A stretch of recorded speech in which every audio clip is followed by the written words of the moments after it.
Intercontinental title, him against Braun Breaker, because Braun Breaker has got that belt. He's a strong-ish type tough opponent, but I see that he's weak in some of his matches, and I think Jacob Fatu to come in and win that belt just to get a belt on him. I don't think they should take Cody's belt off him for Fatu, and I don't think they should take Gunther's belt off of him, but I could see him going after the Intercontinental title.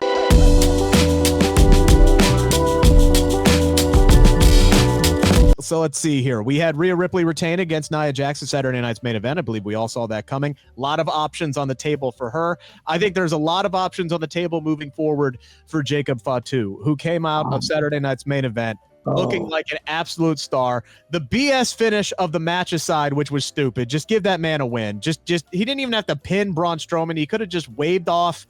The ref could have waved off the match, given the victory to Jacob Fatu. Instead, they had to do some stupid BS.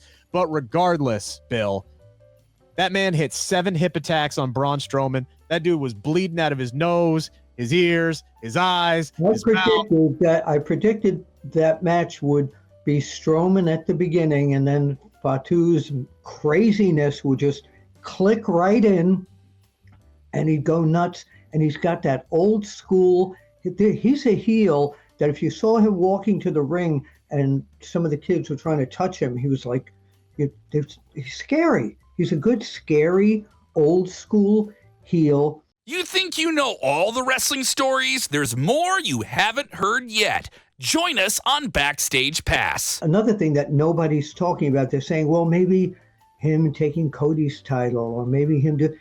You know who I think he would be a good match, and nobody's mentioned this but me at this point, the Intercontinental title, him against Braun Breaker, because Braun Breaker has got that belt. He's a strong-ish type tough opponent, but I see that he's weak in some of his matches, and I think Jacob Fatu to come in and win that belt just to get a belt on him. I don't think they should take Cody's belt off him for Fatu, and I don't think they should take Gunther's belt off of him, but I could see him going after the Intercontinental title. I don't know how they would bring it about, but that's something I'd like to see.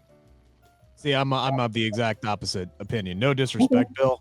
No, I get you. Jacob Fatu should be taking the WWE Championship off of Cody Rhodes, and it should be by SummerSlam. It should. Like, hot shot this. Like, I don't see Cody, no matter who he fights at WrestleMania, I don't see him dropping the belt. I see Cody holding on to it through the summer. You know what? You could honestly do it as soon as Money in the Bank. You could do it at Backlash. Do a legitimate shock. What I want to see is Cody coming out of WrestleMania. He just beat John Cena. He's on top of the world. He held the WWE Championship for a full year. He has knocked down all comers, no problems.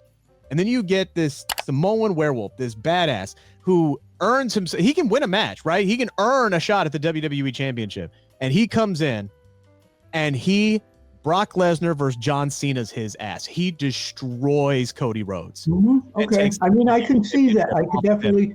And you make that man. Make that man. And then maybe Roman Reigns wins it off of Jacob down the line, or Cody can come down around SummerSlam and take it back off of him, one of the two. But I think this guy, you could strap the rocket to this guy. No, really. The crowd is behind him already. If you're going to do that, Cody can't come back and beat him for that, because that would bring Jacob Fatu down a notch. He would need, if he gets beaten for that, it would have to be some sort of screw job or somebody.